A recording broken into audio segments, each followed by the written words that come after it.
অসম্ভব সুন্দর match. FIFA intercontinental cup পাঁচুকাকে ৩-০ গোলে হারিয়ে চ্যাম্পিয়ন রিয়াল মাদ্রিদ।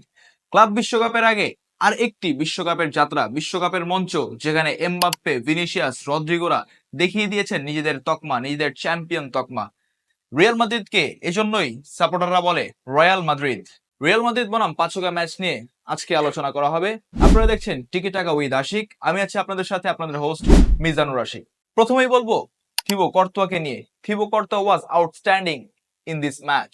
পাঁচুকার বিপক্ষে যেই সেভ গুলো তিনি দিয়েছেন সত্যি অসাধারণ। থিবো কর্তোয়ার জায়গায় যদি অন্য কোনো গোলরক্ষক থাকতেন, অ্যান্ড্রি লুরিন থাকতেন, তাহলে হয়তো ভ্যাবাচেকা খেয়ে যেতেন এবং সেখানেই গোল হজম করে বসতেন। প্রথম 4 মিনিট 7 থেকে 11 তিনবার রিয়াল মাদ্রিদের জালে অন টার্গেট চালিয়েছে পাঁচুকা, তবে সফল হয়নি। থিবো কর্তোয়া বলেই সফল হয়নি, থিবো কর্তোয়া সফল করতে দেননি। থিবো কর্তোয়া পুরো ম্যাচে 4টি সেভ দিয়েছেন এবং 7, 9, 11 এই 3টি সেভেই থিবো কর্তোয়া প্রাণ ফিরিয়ে দিয়েছে রিয়াল মাদ্রিদকে এবং সেখানেই বোধহয় রিয়াল মাদ্রিদ জিতে গিয়েছিল। প্রথম 15 মিনিট রিয়াল মাদ্রিদকে চেপে ধরেছিল পাঁচুকা। পাঁচুকা আউটস্ট্যান্ডিং একটা দল। পাঁচুকা দেখিয়ে দিয়েছে ক্লাব বিশ্বকাপে তারা ভালো একটা কিছু করতে পারবে, বিপক্ষ দলগুলোর জন্য ভয়ঙ্কর হয়ে উঠবে।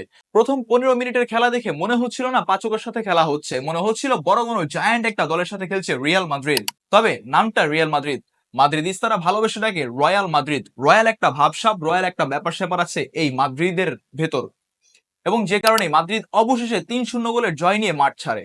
সেই লুসাইল স্টেডিয়াম 2 বছর আগে, যেখানে লিওনেল মেসি তার মুকুট ফিরে পেয়েছিলেন, তার বাদশাহীর মুকুট মাথায় পড়েছিলেন, যেখান থেকেই হয়েছিল মেসি দ্য গোট, কোনো বিতর্ক ছাড়া। যেখানে কিলিয়ান এমবাপ্পে কেঁদে মাঠ ছেড়েছিলেন, অরেলিয়ান চুয়ামিনি কেঁদে মাঠ ছেড়েছিলেন ফাইনাল হারের স্বাদ নিয়ে, সেখানে এমবাপ্পে, চুয়ামিনি আবারও চ্যাম্পিয়নের তকমা গায়ে জড়িয়ে ছাড়লেন সেই লুসাইল স্টেডিয়াম।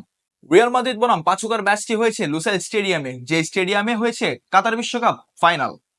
ফাইনালে এমবাপ্পে হ্যাটট্রিক করেছেন, তবে ফ্রান্স জিততে পারেনি, এক এমিলিয়ানো মার্তিনেজের কাছে হেরে গিয়েছে। তবে এবার রিয়াল মাদ্রিদের হয়ে কিলিয়ান এমবাপ্পে গোল করেছেন, রিয়াল মাদ্রিদ চ্যাম্পিয়ন হয়েছে ফিফা ইন্টারকন্টিনেন্টাল কাপে। প্রতি বিশ্বকাপের আগে হতো ফিফা কনফেডারেশনস কাপ। 6 মহাদেশের 6টি চ্যাম্পিয়ন দল নিয়ে অনুষ্ঠিত হতো ফিফা কনফেডারেশনস কাপ, এবং সেই কনফেডারেশনস কাপ অনুষ্ঠিত হতো ফিফা বিশ্বকাপের ঠিক 2 বছর আগে। এরই ভিত্তিতে ফিফা ক্লাব বিশ্বকাপের আগে অনুষ্ঠিত হয়ে গেল ফিফা ইন্টারকন্টিনেন্টাল কাপ, এবং সেই কাপের ফাইনালে পাঁচুকাকে দেখিয়ে দিয়েছে মাদ্রিদ তার কিছু একটা করে দেখাবে এবারের ক্লাব বিশ্বকাপে।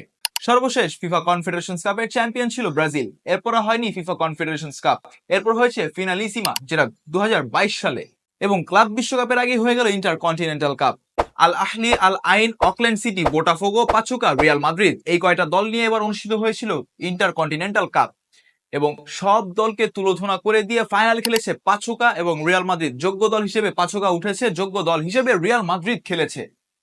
যোগ্য দল, লড়াই শিয়ানে শিয়ানে, টক্কর শিয়ানে শিয়ানে, সবকিছুই ছিল ম্যাচে, টান টান উত্তেজনা।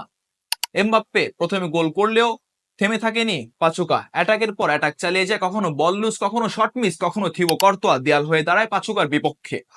রদ্রিগো, ভিনিসিয়াস জুনিয়র ব্রাজিলের 2 রত্ন, এরা ব্রাজিল জাতীয় দলে কিছু করতে না পারলেও রিয়াল মাদ্রিদের হয়ে প্রাণভ্রমরা রিয়াল মাদ্রিদের হয়ে বারবার ফিরে আসেন।